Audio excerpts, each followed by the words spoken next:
سورہ آل عمران کی آیت نمبر 102، سورہ آل عمران کا 11واں رکوع اور چوتھے پارے کا دوسرا رکوع۔ اللہ رب العالمین نے ارشاد فرمایا، یا ایھا الذین آمنوا اتقوا اللہ حق تقاتہ، اے ایمان والوں اللہ سے ڈرو جیسا اس سے ڈرنے کا حق ہے، وَلَا تَمُوتُنَّ إِلَّا وَأَنْتُمْ مُسْلِمُونَ، اور ہرگز نہ مرنا مگر مسلمان۔ اس آیت کریمہ میں اس بات کا حکم دیا گیا کہ اللہ سے ایسا ڈرو جیسا ڈرنے کا حق ہے،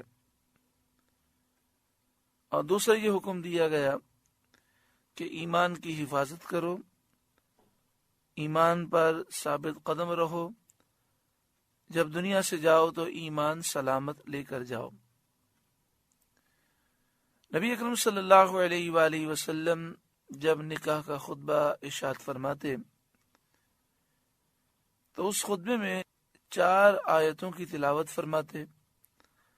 آج بھی اکثر مقام پر جب نکاح ہوتا ہے تو خطبے میں 4 آیتیں پڑھی جاتی ہیں۔ ان 4 آیتوں میں یہ ایک آیت ہے جو نبی اکرم صلی اللہ علیہ وآلہ وسلم نکاح کے خطبے میں آپ تلاوت فرماتے۔ بعض لوگ یہ سمجھتے ہیں کہ یہ آیت منسوخ ہے، اور اس کی وجہ وہ یہ بیان کرتے ہیں کہ اللہ سے ڈرنے کا جو حق ہے، ایسا ڈرنا کسی کے لیے ممکن ہی نہیں ہے۔ لیکن حضرت عبداللہ بن عباس رضی اللہ تعالی عنہما فرماتے ہیں کہ یہ آیت منسوخ نہیں ہے، بلکہ فاتقوا اللہ ما استطعتم اس کی تفسیر ہے، یعنی مراد یہ ہے کہ جتنا تمہارے بس میں ہے اتنا اللہ سے ڈرو۔ احادیث طیبہ سے یہ بات ثابت ہے کہ اللہ سے ڈرنے کا حق یہ ہے کہ جسم کے تمام اعضاء اپنے آپ کو گناہوں سے دور رکھیں، خلوت میں بھی اور جلوت میں بھی انسان اللہ تعالی کا خوف کرتے ہوئے گناہوں سے اپنے آپ کو دور رکھے، لوگ دیکھ رہے ہوں یا لوگ نہ دیکھ رہے ہوں، تمام فرائض، واجبات، سنت مؤکدہ کی انسان پابندی صرف اللہ کی خاطر کرے، اور گناہ صغیرہ اور کبیرہ سے اپنے آپ کو دور کرے صرف اللہ کی رضا کے لیے اور اللہ کے خوف کی وجہ سے۔ اس آیت کریمہ میں یہ بھی بیان کیا گیا کہ ایمان کی حفاظت کی فکر کرو،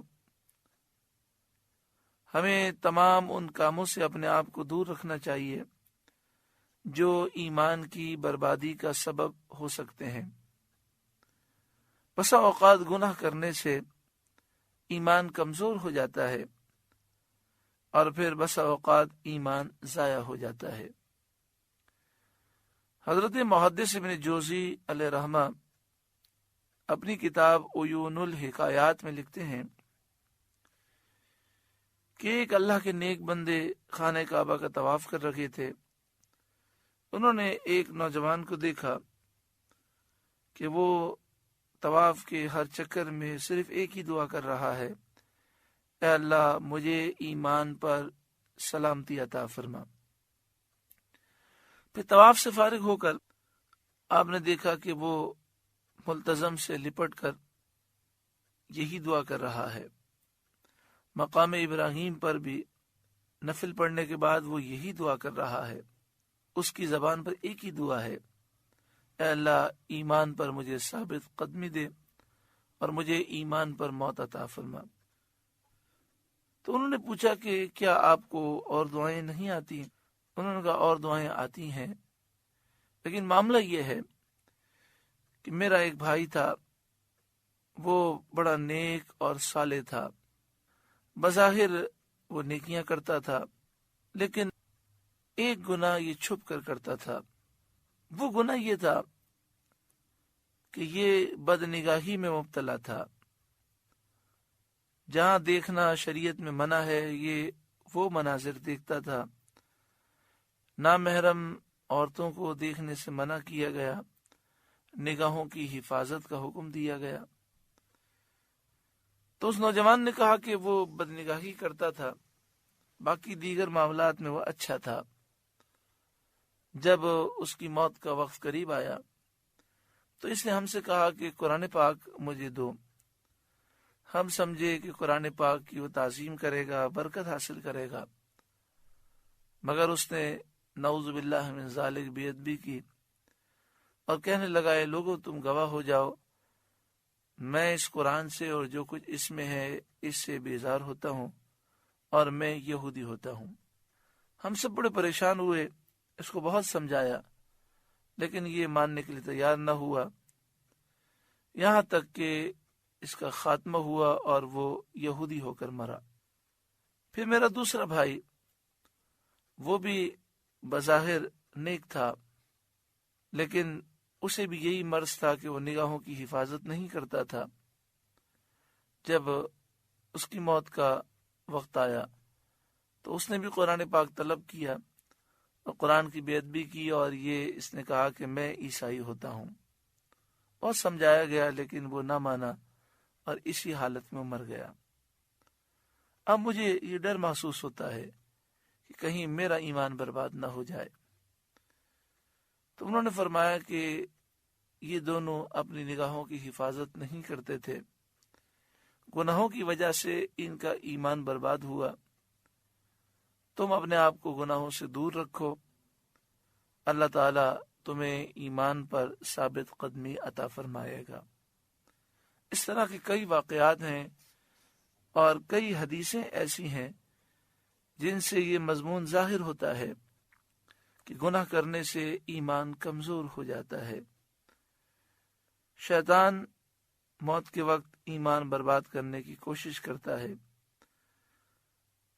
اللہ تبارک و تعالی ہمیں گناہوں سے دوری عطا فرمائے اور ہر اس کام سے محفوظ فرمائے جو ایمان کو کمزور کرنے والے ہیں۔ اللہ تعالی ہمیں نگاہوں کی پاکیزگی، ذہن اور دل کی پاکیزگی نصیب فرمائے۔ وَاعْتَصِمُوا بِحَبْلِ اللَّهِ جَمِيعًا، اور اللہ کی رسی مضبوط تھام لو سب مل کر۔ اللہ کی رسی سے کیا مراد ہے؟ ایک قول یہ ہے کہ اس سے مراد قرآن پاک ہے۔ مسلم کی حدیث شریف میں وارد ہوا کہ قرآن پاک حبل اللہ ہے، اللہ کی رسی ہے، جس نے اس کا اتباع کیا وہ ہدایت پر ہے اور جس نے اس کو چھوڑا وہ گمراہی پر ہے۔ حضرت عبداللہ بن مسعود رضی اللہ تعالی عنہ نے فرمایا کہ حبل اللہ سے جماعت مراد ہے، یعنی مسلمانوں کا سب سے بڑا گروہ جو حق پر قائم ہے، اور فرمایا کہ تم جماعت کو لازم کر لو کہ وہ حبل اللہ ہے جس کو مضبوط تھامنے کا حکم دیا گیا ہے۔ ہمیں چاہیے کہ ہم مسلمانوں کے سب سے بڑے گروہ اہل سنت و جماعت کے طور طریقے اپنائیں اور اسی عقیدے پر کاربند رہیں جس طریقے پر اہل سنت کا صدیوں سے معمول ہے۔ آج بھی پوری دنیا میں مسلمان کہلانے والوں کی اکثریت اہل سنت کی ہے۔ اہل سنت کے شاعر ہیں کہ وہ حضور کی تعظیم کو بیان کرتے ہیں، ان کی ہر تقریر میں نبی اکرم صلی اللہ علیہ وآلہ وسلم کی شان و عظمت کا بیان ہوتا ہے، حضور سے محبت کا درس دیتے ہیں، حضور کے منہ مبارک اور دیگر تبرکات کی تعظیم کرتے ہیں، بڑی عقیدت محبت کے ساتھ کھڑے ہو کر صلاۃ و سلام پڑھتے ہیں، میلاد شریف کی محفلیں منعقد کر کے حضور کی شان و عظمت کو بیان کرتے ہیں۔ پوری دنیا میں یہ اہل سنت کا انداز ہے۔ اللہ تعالیٰ اسی پر تمام مسلمانوں کو ثابت قدمی نصیب فرمائے۔ اللہ کی رسی مضبوط تھام لو سب مل کر، ولا تفرقوا، اور آپس میں پھٹ نہ جانا، آپس میں تفرقہ نہ کرو، جیسے یہودی اور عیسائی متفرق ہو گئے۔ اس آیت میں ان تمام افعال اور حرکات سے منع کیا گیا ہے جو مسلمانوں کے درمیان تفریق کا سبب ہوں۔ مسلمانوں کا طریقہ مذہب اہل سنت ہے، اس کے سوا کوئی اور راستہ اختیار کرنا دین میں تفریق اور ممنوع ہے۔ اب دیکھیں، آج سے 200 سال پہلے پوری دنیا میں میلاد شریف منانے والے، پوری دنیا میں حضور سے محبت کرنے والوں کی اکثریت تھی۔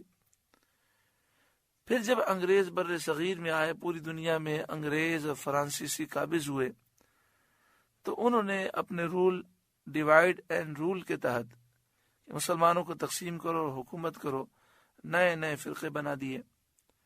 تو یہ جتنے فرقے ہیں، کوئی صحابہ کرام کی بیعت بھی کرتا ہے، کوئی اولیاء کی بیعت بھی کرتا ہے، کوئی نبی اکرم صلی اللہ علیہ وآلہ وسلم کی شان و عظمت کا منکر ہے، کوئی میلاد شریف کھڑے ہو کر صلاۃ و سلام پڑھنا اور اس طرح کے معمولات پر تنقید کرتا ہے۔ یہ سب انگریز کے دور کی پیداوار ہیں۔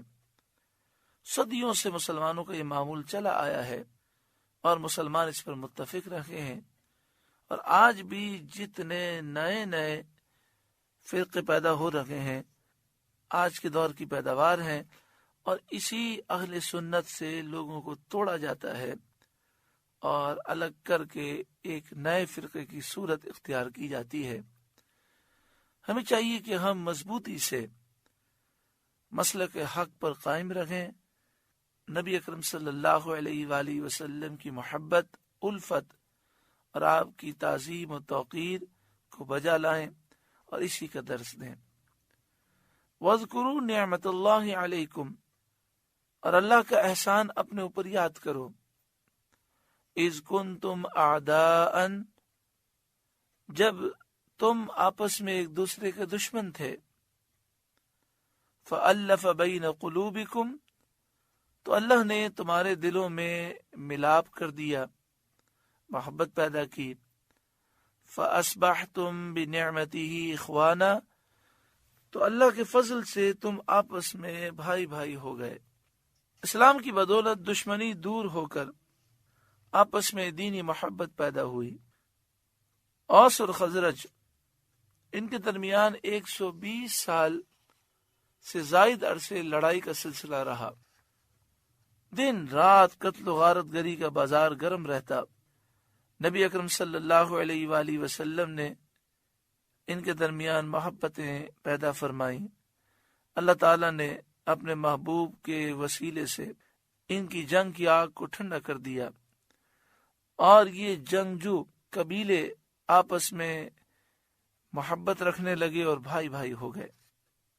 وَكُنْتُمْ عَلَى شَفَا حُفْرَةٍ مِّنَ النَّارِ، اور تم ایک غار دوزخ کے کنارے پر تھے، جہنم کے گڑھے تک تم پہنچ چکے تھے، کیونکہ تم حالت کفر میں تھے۔ اگر اس حالت میں مر جاتے تو جہنم میں جاتے۔ فَأَنْقَذَكُمْ مِنْهَا، تو اللہ نے تمہیں اس سے بچا لیا اور ایمان کی دولت دے دی۔ کذالک، اسی طرح، یبین اللہ لکم آیاتہ، اللہ تمہارے لیے اپنی آیتیں بیان فرماتا ہے، لعلکم تہتدون، تاکہ تم ہدایت پا جاؤ۔ وَلْتَكُمْ مِنْكُمْ أُمَّةٌ، اور تمہیں ایک گروہ ایسا ہونا چاہیے، يَدْعُونَ إِلَى الْخَيْرِ، کہ بھلائی کی طرف بلائے، وَيَأْمُرُونَ بِالْمَعْرُوفِ، اور اچھی بات کا حکم دے، وَيَنْهَوْنَ عَنِ الْمُنْكَرِ، اور بری سے منع کرے، وَأُولَئِكَ هُمُ الْمُفْلِحُونَ، اور یہی لوگ مراد کو پہنچے، یہی لوگ کامیاب ہونے والے ہیں۔ حضرت علی رضی اللہ تعالی عنہ نے فرمایا کہ نیکیوں کا حکم کرنا اور بدیوں سے روکنا بہترین جہاد ہے۔ اس آیت کریمہ میں یہ حکم دیا گیا کہ مسلمانوں میں ایک گروہ ایسا مضبوط ہونا چاہیے جو لوگوں میں بھلائی پھیلانے کا ذریعہ ہو اور برائی سے روکنے کا ذریعہ ہو، اور ان میں اتنی پاور ہونی چاہیے کہ معاشرہ برائی کی طرف جانے کے بجائے نیکیوں کی طرف آئے۔ جب تک مسلمانوں میں ایسے مضبوط گروہ رہے جو متقی اور پرہیزگار تھے اور لوگوں کو برائی سے روکتے تھے، اس وقت تک مسلمانوں کا حال بگڑنے کے بجائے بہتر ہوتا گیا، اور مسلمانوں کا کردار ایسا تھا کہ جس کی وجہ سے دیکھ کر کافر مسلمان ہو جاتے، اور بڑی تیزی سے اسلام پھیل رہا تھا۔ لیکن اب برائیاں اس قدر عام ہو گئیں کہ مسلمانوں کے کردار سے کافر متاثر نہیں ہوتے۔ مسلمان قرآن مجید، فقان حمید اور احادیث طیبہ پر عمل نہیں کرتا، دوری ہوتی جا رہی ہے۔ نیکی کا حکم دینا اور برائی سے روکنا، یہ دونوں کام مسلمانوں کی اکثریت نے چھوڑ دیا۔ مجھے کسی نے اپنا مشاہدہ بیان کیا، انہوں نے کہا انڈونیشیا میں ایک علاقے میں رہتا تھا، تو وہاں مسجد کی سطح پر لوگوں نے کام شروع کیا، پھر وہاں کمیٹیاں بنائیں۔ ہر علاقے میں 10 افراد کی کمیٹی انہوں نے بنائی، اور اس کمیٹی کا کام یہ تھا کہ اگر کوئی علاقے میں دودھ میں پانی ملانے والا ہوتا تو وہ 10 افراد کی کمیٹی ان کے پاس جاتی اور بڑے پیار اور محبت سے اسے سمجھاتی۔ اس کا اثر اتنا ہوتا کہ اسے ڈر محسوس ہوتا کہ یہ ہمیں سمجھانے کے لیے آئے ہیں، اور اگر میں نہیں مانا تو لوگوں میں بات مشہور ہوگی کہ یہ بات نہیں مانتا اور میری بدنامی ہو جائے گی۔ تو لوگوں نے ملاوٹ کرنا چھوڑ دیا، دودھ میں پانی ملانا چھوڑ دیا، اور اس طرح بہت ساری برائیاں دور ہوتی گئیں۔ یہاں تک کہ پھر انہوں نے کہا کہ ایسا بھی ہوا کہ لوگ اپنے جھگڑے حل کروانے کے لیے ان کے پاس آتے، لوگ ان پر اعتماد بھی کرتے، اور ماشاءاللہ انہوں نے کہا یہ جتنی کمیٹیاں تھیں سب ربیع الاول میں میلاد کا جلوس نکالنے والے اور یا رسول اللہ کے نعرے لگانے والے عشاق تھے۔ تو انہوں نے کہا کہ میں جتنے عرصے انڈونیشیا میں رہا، میں نے بعض علاقوں میں ان کا بڑا ورک دیکھا اور اس سے بہت فائدہ ہوا۔ تو کسی کو بھی سمجھانے سے فائدہ ہوتا ہے۔ برائی کے خلاف ہمیں اعلان کرنا چاہیے۔ سمجھانے کا انداز یہ ضرور ہے کہ ہم تنہائی میں سمجھائیں، اور انداز ایسا نہیں ہو کہ جس سے یہ محسوس ہو کہ ہم اسے ذلیل کرنا چاہتے ہیں، بلکہ مقصد یہ ہو کہ اس کی اصلاح ہو جائے۔ مشکات شریف میں کتاب الآداب میں باب الامر بالمعروف کے تحت حدیث پاک ہے، امام مسلم کے حوالے سے، مسلم شریف کے حوالے سے، عن ابی سعید الخدری الرسول اللہ صلی اللہ علیہ وسلم قال، حضرت ابو سعید خدری رضی اللہ تعالی عنہ سے روایت ہے، رسول اللہ صلی اللہ علیہ وآلہ وسلم نے فرمایا، من رآ منکم منکرا، تم میں سے جو کوئی برا کام دیکھے، فلیغیرہ بیدہ، تو اسے ہاتھ سے روک دے، فإن لم یستطع فبلسانہ، اگر اس کی طاقت نہ رکھتا ہو تو زبان سے روکے، فإن لم یستطع فبقلبہ، اگر اس کی طاقت بھی نہ رکھتا ہو تو دل سے برا جانے، وذالک اضعف الایمان، اور یہ سب سے کمزور ایمان ہے۔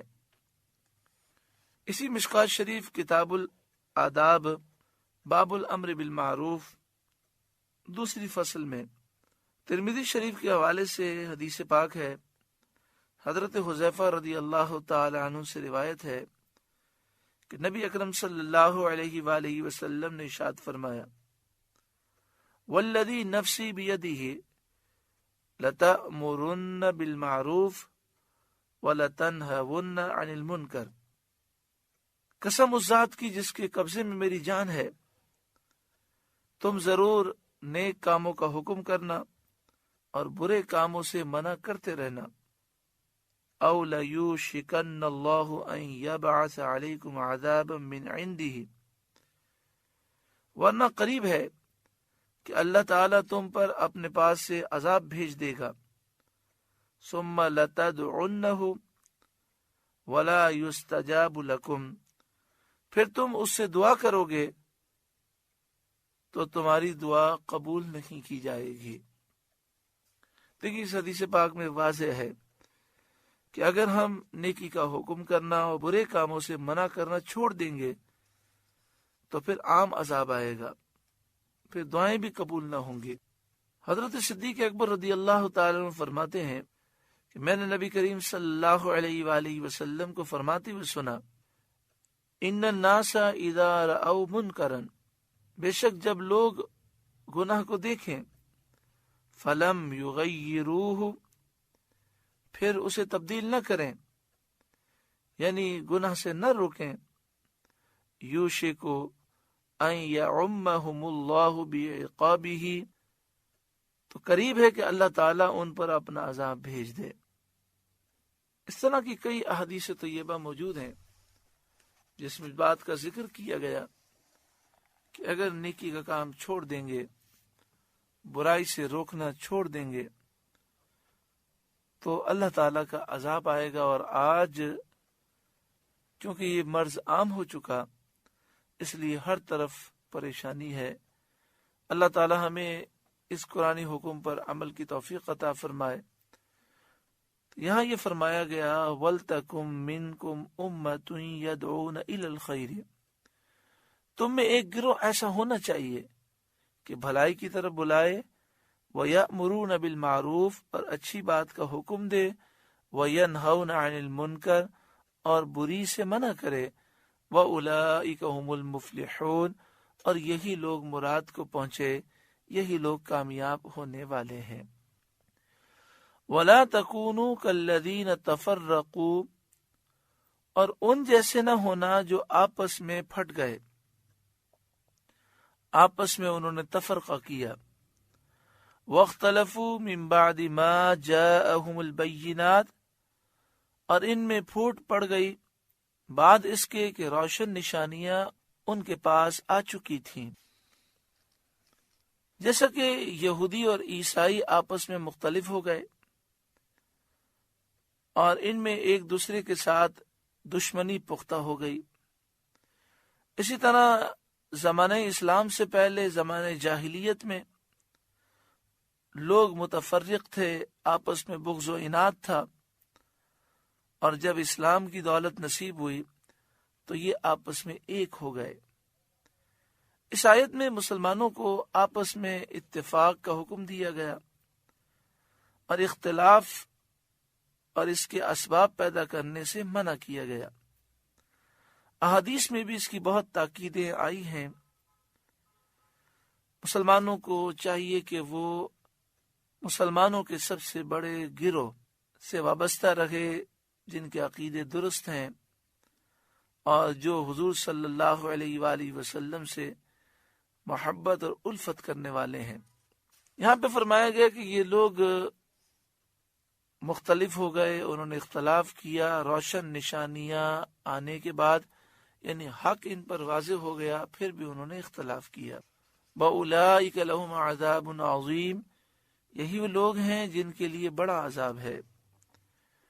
یوم تبیض وجوہ وتسود وجوہ، جس دن کچھ چہرے روشن ہوں گے اور کچھ چہرے کالے ہوں گے.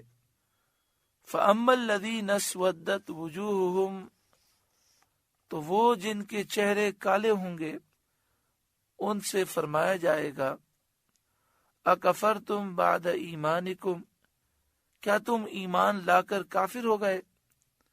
فَذُوقُوا الْعَذَابَ بِمَا كُنْتُمْ تَكْفُرُونَ، اب تم عذاب کا مزہ چکھو اس وجہ سے کہ تم نے کفر کیا، اپنے کفر کا بدلہ تم چکھو.